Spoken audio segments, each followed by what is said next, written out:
आइए आज हम आपको इस 3 HP का मोटर आया है और इसमें आपका ये क्लच का ये कंडेंसर और पूरा कनेक्शन और क्लच हमारा कैसे कार्य करता है इसके बारे में पूरी डिटेल हम आपको बताएंगे। जैसा कि ये मोटर हमने खोल लिया, यहाँ 4 वायर निकला है। हम सबसे पहले आपको सर्किट के माध्यम से क्लियर कर देते हैं। देखिए ये आपका, देखिए हम सर्किट बना रहे हैं इसका, ये आपका रनिंग हो गया और ये आपका स्टार्टिंग कॉइल है। देखिए ये स्टार्टिंग है, देख लीजिए आप, ये आप ब्लैक वायर जो है स्टार्टिंग का है और रेड वायर रनिंग का है। अब रनिंग और स्टार्टिंग के एक पॉइंट को हमने कॉमन मान लेते हैं। देखिए ध्यान से आप समझिए हमारी बात को, इसको कॉमन मान लेते हैं। अब यहाँ इसको हम जोड़ते हैं, ये दोनों तार को लपेटो आप, ये दोनों तार लपेटो।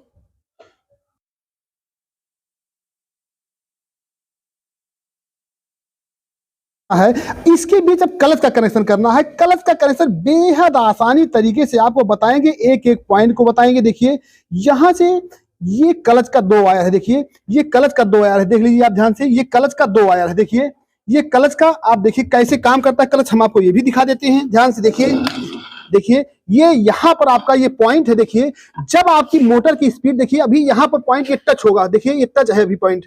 अब यहाँ पे जब मोटर चलना चालू होगी तो जब इसकी 75% से ऊपर स्पीड हो जाएगी तब ये आपका करंट यहाँ छोड़ देगा, देखिए छोड़ गया, ये फिर जुड़ जाएगा, फिर ऐसे जो कट जाएगा। यानी जब मोटर की स्पीड आपकी यहाँ 75% से अधिक हो जाती है तो ये क्लच असेंबली अंदर की ओर खींचा जाती है। देखिए मैग्नेट के कारण अंदर की ओर खींचा जाती है और क्लच हमारा कट जाता है, जिससे हमारी स्टार्टिंग वाइंडिंग में सप्लाई जाना बंद हो जाती है, हमारी मोटर रनिंग वाइंडिंग पर चलती रहती है।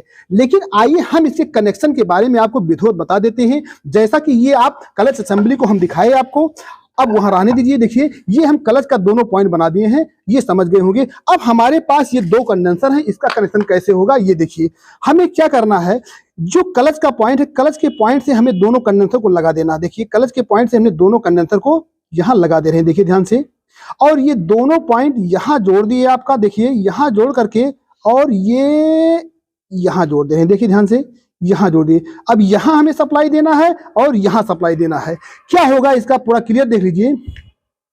यहां से सप्लाई जाएगी आपकी रनिंग में और यहां से रनिंग में सप्लाई जाएगी। यहां दोनों कंडेंसर को एक एक पॉइंट हमने जोड़ दिया, देखिए दोनों कंडेंसर आपस में हमने जोड़ दिया, एक एक पॉइंट दोनों जोड़ दिया, इकट्ठा बना दिया कंडेंसर को। ये कंडेंसर दोनों जब लग जाते हैं तो दोनों कंडेंसर सप्लाई क्लच के एक पॉइंट पर जाती है और क्लच ऑफ स्थिति में इससे टच रहता है। देखिए ध्यान से, ये क्लच ऑफ स्थिति में ये टच है, इससे यहां जुड़ा रहता है। और जब मोटर की स्पीड 75% से ऊपर हो जाती है तो ये क्लच छोड़ देता है, अतः मोटर रनिंग वाइंडिंग से चलती रहती है। जब मोटर की स्पीड पुनः डाउन हो जाती है या बंद हो जाता है मोटर, तब ये क्लच फिर पुनः टच हो जाता है। क्या टच होता है, अभी हम आपको असेंबली दिखाए, हम आपको अब पूरा इसका सर्किट का करेक्शन करके दिखाते हैं। पैक करके इस मोटर को चलाएंगे, एक एक पार्ट के बारे में हम आपको इसको बताएंगे। जैसा कि देखिए ये हमारा जो है कंडेंसर, दोनों देखिए ये स्टार्ट कंडेंसर है, आप देख लीजिए। चूंकि इसका वैल्यू 230 वोल्ट से 275 वोल्ट है, 200-250 एमएफडी है। ये भी आपका देखो 80 से 100 एमएफडी, 230 से 275 वोल्ट है। अब इसको हम चला करके दिखाएंगे, लेकिन इसके पहले हम इस मोटर को पैक करेंगे। आइए हम पैक करके इसको दिखाते हैं आराम से। देखिए अब देखिए इस मोटर को हम पैक करेंगे, आप ध्यान से देखिए, इस मोटर को पैक करेंगे।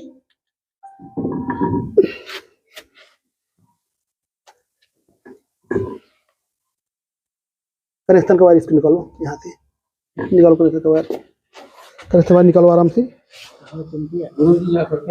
आ जाओ, रोक दो बस।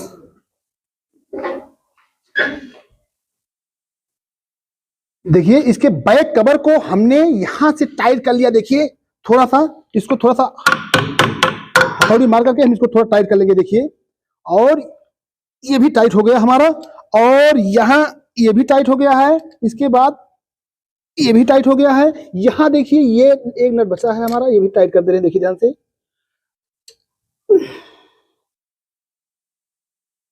टाइट हो गया।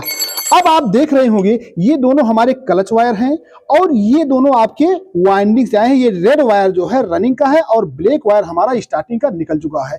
अब इसका कनेक्शन आपको समझने के लिए हम आपका ये डायग्राम बनाए हैं, जैसा कि ये डायग्राम आप देख रहे हैं। इस डायग्राम के अनुसार क्या हुआ है, रनिंग और स्टार्टिंग को एक कॉमन मान लिया है। तो रनिंग स्टार्टिंग को देखिए एक हमने कॉमन मान लिया।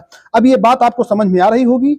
अब हमें क्या करना है, देखिए ध्यान से, एक स्टार्टिंग से जो ब्लैक वायर है, यहाँ जो ब्लैक वायर है, आप ध्यान से हमारी बात समझिए, ये ब्लैक वायर जो है क्लच के एक पॉइंट से हमें जोड़ देना है। तो ये क्लच का एक पॉइंट है और ये ब्लैक वायर है। देखिए आप ध्यान से, इसको हम आराम से यहाँ पर ट्विस्ट कर देंगे। देखिए अच्छे तरीके से इसको हम जोड़ दे रहे हैं। अभी आपको दिखाने के लिए ये जोड़ दिया हमें।